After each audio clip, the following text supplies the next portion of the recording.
प्रिय विद्यार्थियों, स्वागत है आप सबका एक नए वीडियो में।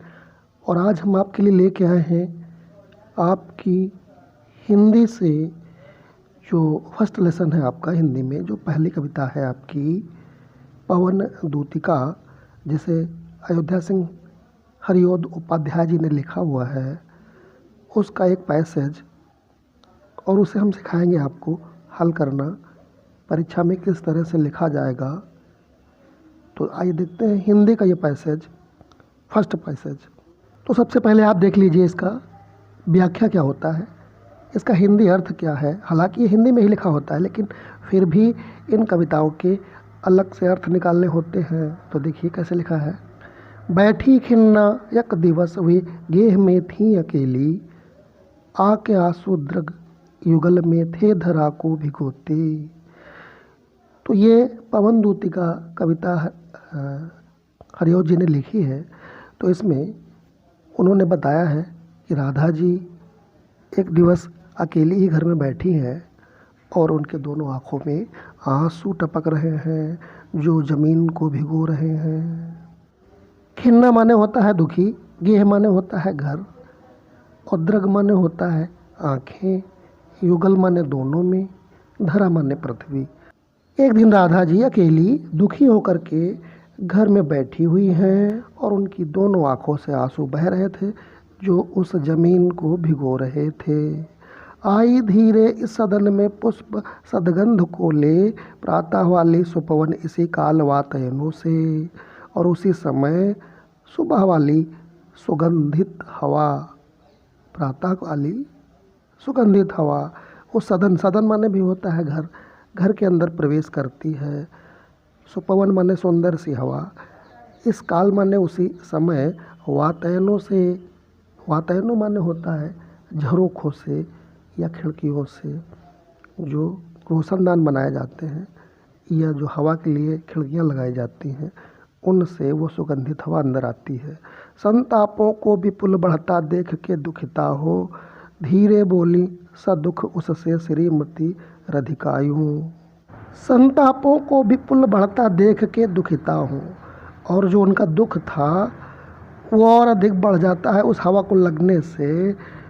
तो दुखी होकर के बोली, धीरे से बोली, सदुख माने दुख सहित, उससे, किससे, उस हवा से बोली। कौन? श्रीमती राधिकायूं। क्या बोली?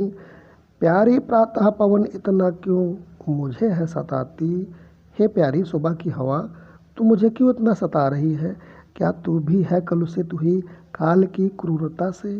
क्या तू भी इस समय की क्रूरता की वजह से दूषित हो गई है? क्या तू भी इस समय की तरह मेरे लिए दूषित सी हो गई है? पहले जब हवा आती थी तो राधिका जी को अच्छी लगती थी, लेकिन इस दुख की घड़ी में वो हवाएं भी राधा जी को अच्छी नहीं लग रही हैं, तो उस हवा से इस तरह से कह रही हैं। तो ये थी इसकी व्याख्या। तो इस व्याख्या को संदर्भ और प्रसंग सहित आपको लिखना होगा। तो आइए देखते हैं संदर्भ कैसे लिखते हैं।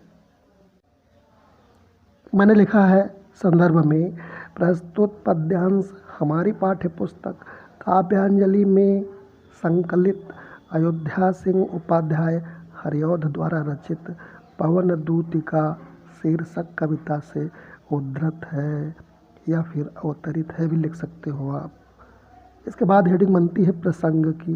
प्रस्तुत पद्य में राधा द्वारा प्रातःकालीन पवन को फटकार लगाने का वर्णन किया गया है।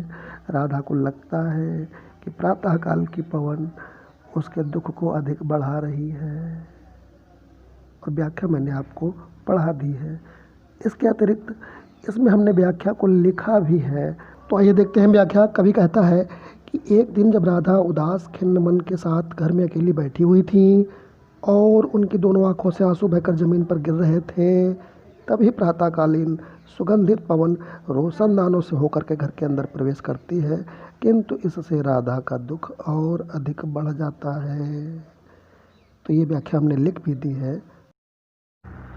इस व्याख्या को ध्यान से पढ़ेंगे और इसके नीचे फिर आपको लिखना होता है काव्यगत सौंदर्य, भाव पक्ष क्या होता है इसमें, यानी कि क्या है। तो राधा की मनोदशा का भावपूर्ण चित्रण हुआ है। रस वियोग श्रृंगार है, रस जो है वियोग श्रृंगार है। यहाँ पे राधा जी वियोग में बैठी हुई हैं। खड़ी बोली है और अनुप्रास अलंकार तथा मानवीकरण अलंकार का प्रयोग किया गया है। गुण प्रसाद है। तो ये थी इनकी काव्यगत सौंदर्यता। ये मेरा फर्स्ट वीडियो है, पहला वीडियो है हिंदी का। अगर अच्छा लगा हो तो कमेंट बॉक्स में ज़रूर लिखें ताकि मैं और आगे ऐसे वीडियो बना सकूं। वैसे तो मैं अंग्रेजी का वीडियो बना के डालता हूं, लेकिन हिंदी का ये मेरा पहला वीडियो है। अगर अच्छा लगा हो तो लाइक करिए और अपने दोस्तों में शेयर करिए। वीडियो देखने के लिए बहुत बहुत धन्यवाद।